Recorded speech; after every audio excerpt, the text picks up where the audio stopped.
जाओ तुम। जी। तो आप ये रुपए लेकर आए हैं? भाई हमें पता चला राम अवतार घर पर नहीं है, हम खुद ही चले आए। दरअसल ये रुपए दुर्गा ने भिजवाए हैं। दुर्गा ने? बेटा दुर्गा वो दुर्गा नहीं है जिसे तुम जानते थे, वो बहुत बदल गई है। मैं भी बहुत हैरान हूं कि उसमें इतनी तब्दीली आ कैसे गई।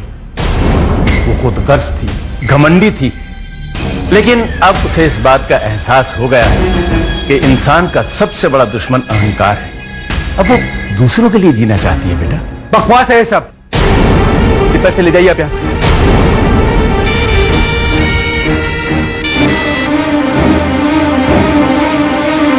हेलो आनंद। दुर्गा ये क्या माजरा है? हाँ, तुम्हारे पापा यहाँ पैसे लेकर आए, जब क्या है? मैं जानती हूँ तुम मुझसे कितनी नफरत करते हो, और मैं ये भी जानती हूँ कि तुम बहुत मुश्किल में हो। मुझसे ये सब देखा नहीं जाता आनंद, इसलिए प्लीज मेरी तरफ से ये पैसे रख लो। तुम्हारे घर आने की मेरी हिम्मत नहीं हो रही थी, इसलिए मैंने पापा के हाथ पैसे भिजवा दिए। मुझे खरीदने की कोशिश मत करो, ओके? और आप ये पैसे लीजिए और निकल जाइए यहां से। जबरदस्ती हमदर्दी दिखाने की कोशिश मत कीजिए।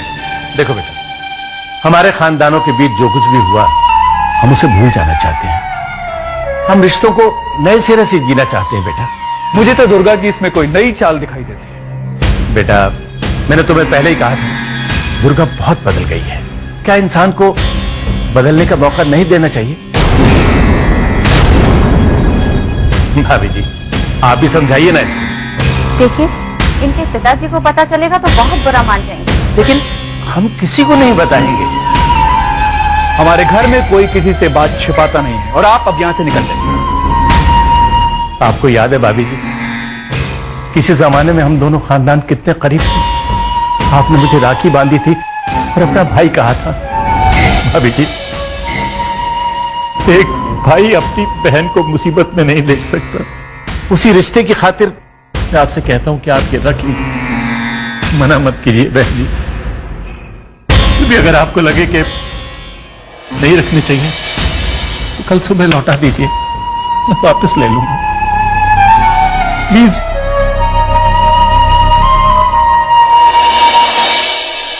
मां ये क्या किया आपने? ये आनंद,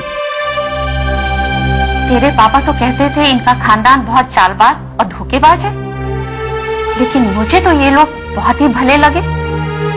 और इस वक्त में जब हमें पैसों की सख्त जरूरत है। रख लो। रमाकांत जी ये मेरी पत्नी है और आप हैं रमाकांत जी, बहुत बड़े और बहुत अच्छे पॉलिटिशियन हैं, और आपके पिता बहुत बड़े स्वतंत्रता सेनानी थे।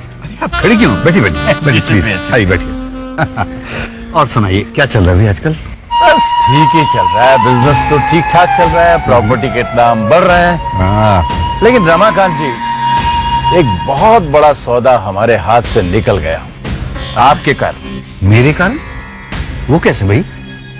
तो बात ऐसी है कि कुछ समय पहले हमने एक बहुत बड़ा सौदा किया था लाल कोठी का।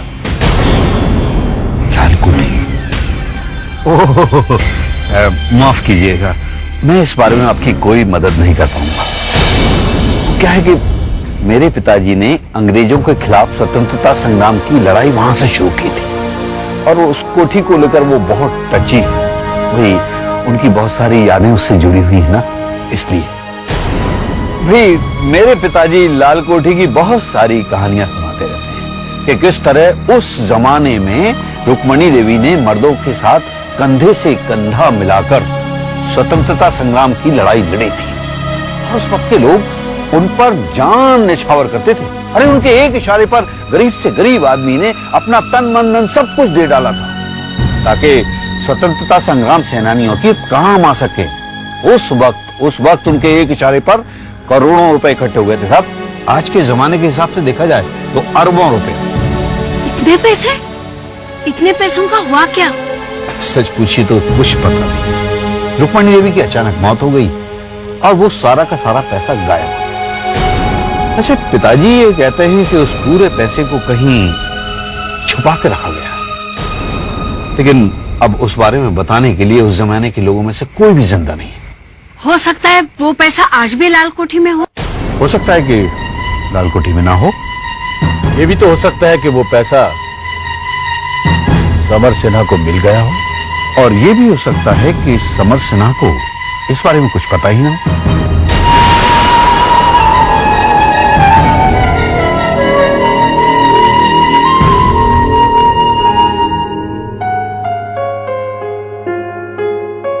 साफ चाय। शुक्रिया। देखिए कौन।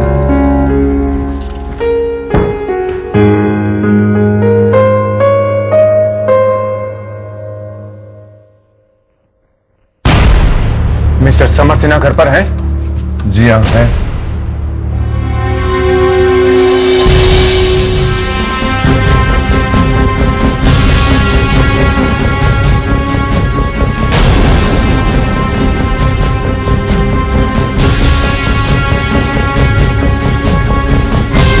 मिस्टर समर सिन्हा आप ही हैं?